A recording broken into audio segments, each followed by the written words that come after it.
আউযুবিল্লাহি মিনাশ শাইতানির রাজিম। বিসমিল্লাহির রহমানির রহিম।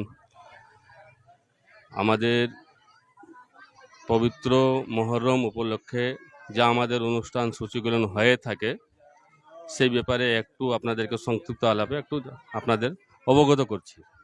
সেটা হলো সর্বপ্রথমে আমাদের মুহররমের 1 তারিখে আমাদের চাঁদ দেখা দিলেই আমাদের কিন্তু নেয়াজ ফাতিয়ার কাজ আরম্ভ হয়ে যায়।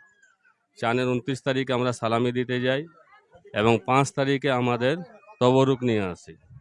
তারপরে আমাদের তাজিয়া সাজ এইসব সাজগুজের কাজ, তাজিয়া বানানো এবং যাবতীয় যা কিছু আমাদের উৎসবের মধ্যে লাগে, ডাঙ্কা বাজানো, ঝারনা খেলা, নিশান উঠানো এবং মান্তি মুরাদ সব কিছু করে শেষে 7 তারিখে আমাদের পায়েক বানানো হয়।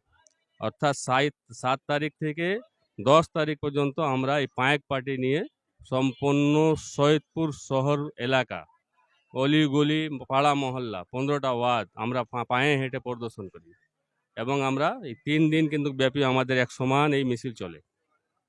শেষে 10 তারিখে মুহররমের অর্থাৎ আশুরার দিন বাদ নামাজে আসর আমরা কাজীহাট ঈদগাহ মাঠ থেকে আমরা ভ্রমণ করি ইয়াদগারে কারবালা, হাতিখানা স্মরণীয়। সেখানে যায় আমাদের পায়েকের খুলানো এবং পায়েকের মানে মান্যতির কাজ শেষ হয়ে যায়, কিন্তু মুহররমের অনুষ্ঠান কিন্তু তা শেষ হয় না। এর মধ্যেই আবার ডাঙ্কা বাজানো এবং খেলাধুলা যেটা থাকে সেটা 10 তারিখে অর্থাৎ মাগরিবের নামাজের পর ওখান থেকে পাইকের কাজ শেষ হওয়ার পর নিজ নিজ ইমামবাড়ায় এবং সৈয়দপুরের রাস্তায় এবং সোহেলানা মোড় এবং কালিম হোটেল মোড়ে আবার আমাদের নিয়াজ ফাতিয়া এবং খেলাধুলার কাজ, লাঠি খেলা, বানা খেলা, ডাঙ্কা বাজানো, রিং খেলা ইত্যাদি অনেকগুলো খেলা আছে যেটা আমাদের এখানের মধ্যে হয়। এবং 10 তারিখের রাত্রে ফজরের নামাজের আগে আগে আমাদের মুহররমের পবিত্র আশুরার কাজ এখানে মুহররমের শেষ হয়। 12 তারিখে আমরা আবার করে থাকি, সেটা হলো মিলাদ, কোরআনখানি এবং গরিব দুঃখীদের মাঝখানে খাওয়া বিতরণ। এটাই আমাদের উৎসব মুহররমের।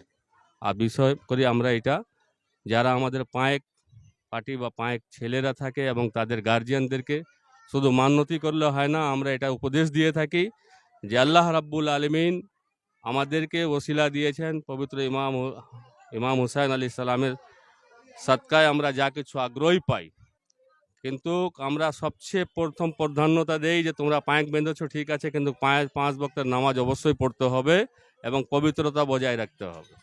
এটা অবশ্যই খেয়াল রাখার দরকার সবাইকে আমাদেরকে।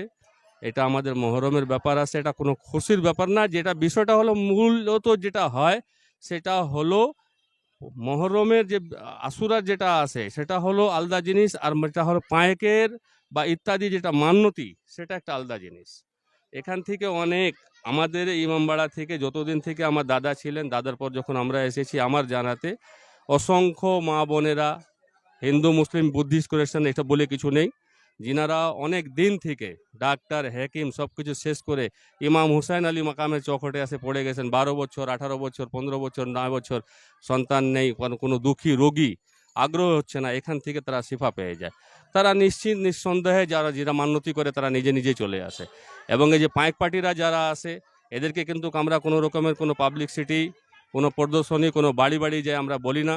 ওনাদের নিজেদের মধ্যেই যার কোনো সমস্যা হয়ে থাকে তাদের গার্জিয়ানরা, বাবা মা, দাদা দাদি বা নিজেই তারা মান্যতি করে থাকে যে আমার ছেলের যদি সন্তান হয়ে থাকে তাহলে আমি তাকে পায়েক বানাবো।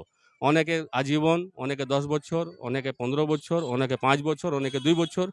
আর এই ধরনের কিন্তু পায়েকেরই ব্যবস্থা আছে। পায়েক বলতে কোনো পার্টি বা কাকো ওটা বলা হয় না, ওটা নিজ নিজ ইচ্ছায়, নিজ নিজ দুঃখের ব্যাপারে ইমাম হোসেন আলী সালামের সানে তারা আসে, আল্লাহর ওয়াস্তে মাপ চায়, ওখান থেকে ক্ষমা চায়, একটা মান্যতি করে।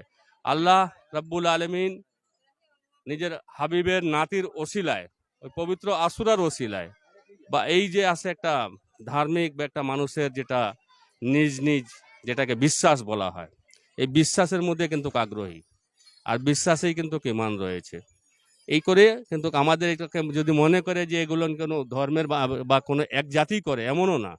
আমরা পায়েক বাঁধে থাকি, হিন্দুও বাঁধায়, বিহারিও বাঁধায়, বাঙালিও বাঁধায় এবং অন্য ধর্মের জাতিরাও সন্তানরাও কিন্তু আসে আমাদের কাছে পায়েক বাঁধায়। অতএব এই জিনিসটা এটা মানুষের মনে রাখা দরকার। অনেকে এক কথাই বলে দেয় যে এরা আসিয়াপন্থী, এই জিনিসটা নয়, এটা ভুল ধারণা। এটা আসলেই একটা হলো সেটা মান্যতির ব্যাপার। এটাই বলে আজকে আমাদের পবিত্র আশুরা, আজকে ৭ তারিখ মুহররমের, সামনে পবিত্র আশুরা রবিবার।